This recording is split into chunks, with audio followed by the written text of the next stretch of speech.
Wednesday morning, people. Got to make a quick little video on CB antennas. Did the dog shut up?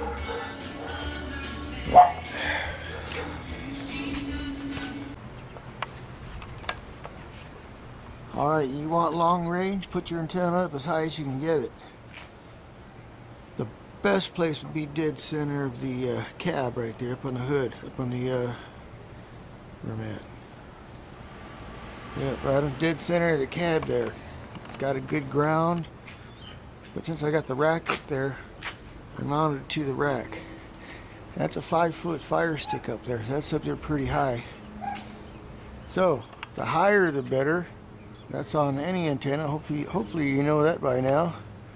Because you got obstructions. You got all these cars, you got the houses, the trees in the way. All this stuff's blocking your signal. You can get a lot of reflection off of trees, metal objects like this aluminum cover here. Also, that's not the best place for it, but that'll work. A bad place for the antenna would be put it back here in the back of the truck. I've seen people mount them on their toolboxes. The problem with that is you're going to get reflection off your cab here. Here, it's a metal surface. It's going to reflect, and you're blocking your signal from going forward. It'll work, but if you're looking for maximum range, that's not a good place for it. You want your antenna up in the open there. Another place people like to put them is on the bumper mount them. I know a few Jeeper friends of mine like to put them on the tire rack back here in the tire carrier. That'll work, but for maximum range, it should be up on the roof, as high as you can get it.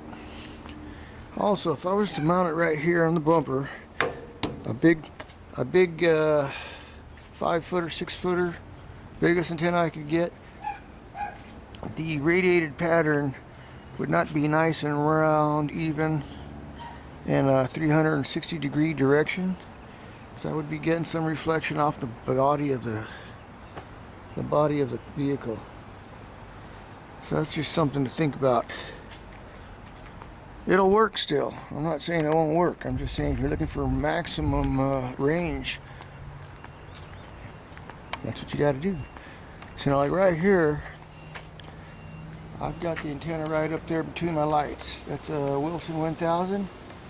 That's a, what do you call it? Base loaded coil. There's actually a coil in that little box there. And that's not actually an ideal location. It's up high enough. It's grounded good, but as you can see, I'm probably getting some kind of reflection off these lights. And it's affecting my performance. How much? Probably marginal, but that's how it goes. I probably could raise it up a little.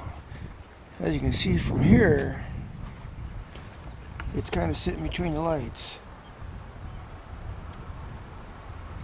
That's it. Oh yeah, I'm going to try this again. I was trying to do this outside in the sunshine, but the neighbors' dogs were barking, and some Jehovah's Witness or somebody was walking around the neighborhood, so I'll come inside here and do this from inside. Although it's nice and sunny outside, it's Wednesday morning. So what they did do on this test here, there's a little whole thing on antennas here. It says, does size matter? Does size matter? So they compared the radios, all the different radios, with different size antennas. The biggest antenna down to the smallest antenna. What they found out was the bigger antenna is more directional than the shorter antennas. So the bigger antenna has an advantage on the flat open terrain. Say if you're like in a flat area, okay, your signal is going to be shorter but wider.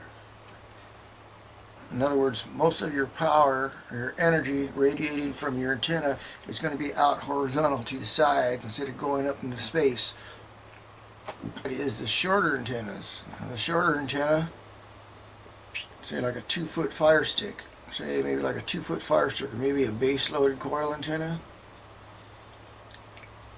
shoots a more rounded signal pattern. It's not as directional as the long antenna where the signal goes out to the sides. In fact, I got a diagram here I'm going to post along with this video, and it'll show you the different patterns for different antennas. And the antennas are rated here in decibels.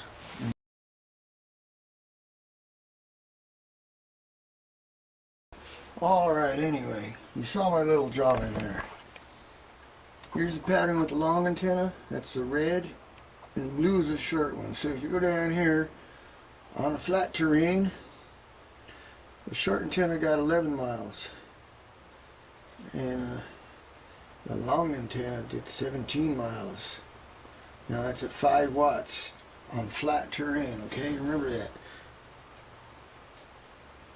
Now here in mountain terrain, the short antenna got had a 6-mile range.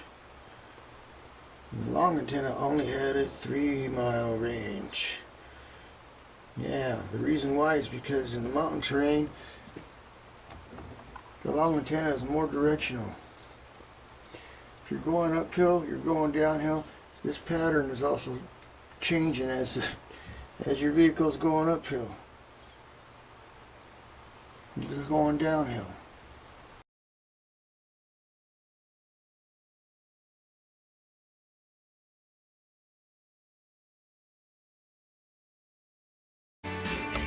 Okay, I'm going to try to link this page I'm looking at back here. This is from Firestick Antenna Company.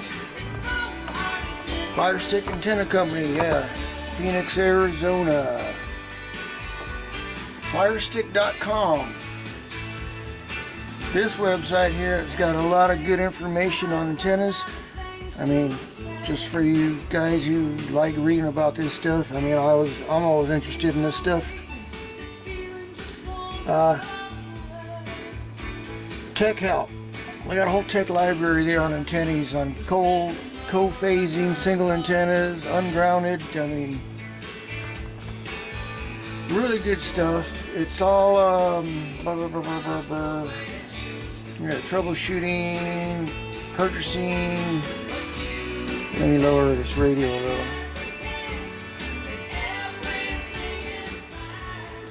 There we go. But yeah, this is a good website for antennas. Static discharges, coax lengths, motorcycle mounting, antenna gain, frequency charts. Good stuff. Look this up if you're really interested in radios and antennas. Excuse me. A lot of good info there. I mean, so I'll try to put a link on that page right there.